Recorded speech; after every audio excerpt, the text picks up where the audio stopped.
fabrication, c'est-à-dire que ici on a fait volontairement tout ouvert pour pouvoir moduler le laboratoire en fonction de ce que l'on fait en fait. Effectivement, quand on fait du macaron, on en fait toute la journée, on fait des lignes de fabrication. Et puis sinon, en règle générale, c'est divisé en 3 grands postes. Un poste montage, un poste farine et un poste finition. En haut, vous avez donc la chocolaterie avec une salle de cours qui est dans la même pièce, c'est-à-dire que vous avez un demi-niveau, on donne les cours, donc comme ça les gens sont un petit peu... ils voient la fabrication du chocolat en même temps, donc c'est un petit peu particulier. Et puis après, vous avez tout ce qui est le bureau, vestiaire, salle de vie, et puis il nous reste un petit peu de réserve foncière dans le fond pour aménager quand on aura besoin de place. Le système de travail, en fait, il est simple, c'est qu'aujourd'hui, vous avez vu qu'on a des chariots à l'entrée. L'idée, c'est qu'après le repas du midi, tout le monde doit avoir fini la plupart de ses fabrications et de préparer ses pesées pour le lendemain. On prépare les chariots avec toutes les pesées, et le matin, en fait, ils viennent comme dans une grande surface, c'est-à-dire qu'ils prennent leur chariot, ils prennent leur matériel, ils ont leur mallette, ils travaillent avec leur couteau. Ils prennent leur matériel sur l'étagère qui est là, ils vont à leur poste et ils font leur fabrication. Voilà. On travaille de cette manière. On remet symboliquement un macaron lors de nos séminaires, donc je voulais vous le remettre aussi parce que vous êtes assez pour nous. Merci d'être là déjà. Et puis, ça vous fera souvenir de votre visite déjà. Je vais vous laisser café pour vous. Le plus redoutable pour un maire, c'est d'être trop long dans son discours. Mais je voulais saluer évidemment Sébastien Brocard. Moi je me rappelle quand il s'est installé, évidemment on a des vécus différents entre les professionnels et les élus, mais ce sont des vécus parallèles et sur le même temps.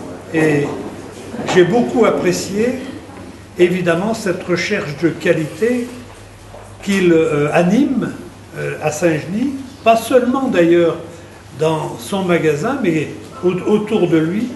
Et je voudrais saluer à travers Sébastien Brocard, évidemment, les métiers. Vous savez que maintenant, à nouveau, les métiers sont dans notre temps ce qui valorise sans aucun doute le plus la réalisation professionnelle. Et tout à l'heure, j'échangeais sur la vision des métiers, et évidemment, le métier de pâtissier, de chocolatier, est devenu quasiment la noblesse dans les métiers culinaires de cette nature, en tout cas. Et vous, dans votre congrégation, j'allais dire, puisqu'il faut être coopté, il y a tout un cheminement, eh bien, vous tirez vers la qualité, et je crois qu'effectivement, les métiers qui valoriseront les personnes, qui donneront effectivement le plaisir de faire et de montrer et d'apprendre, eh bien ce sont ceux qui développeront des actions vers la qualité. Alors nous, à Saint-Genis, connaissez peut-être pas bien ce pays, mais il est exceptionnel. Entre le Jura et la frontière suisse, il y a 40 km d'une bande de terre qui fait 40 km de long, 10 km de large, et qui est habitée par des Européens. Parce qu'ici, par exemple, nous avons entre 80 et 100 nationalités différentes, suivant les moments. Et ça, c'est aussi une de nos identités. Notre identité, elle est particulière, elle se doit d'être de qualité, et c'est pourquoi, alors je disais que les discours, les meilleurs sont les plus courts, et je dirais simplement que vous honorez évidemment notre pays, vous honorez notre région en faisant cette visite dans le Pays de Gex. Et Sébastien Brocard, il honore nos communes, évidemment entre Saint-Genis et Thoiry, par le travail qu'il réalise. Voilà, merci beaucoup. Merci.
Voilà, clap de fin, c'est terminé.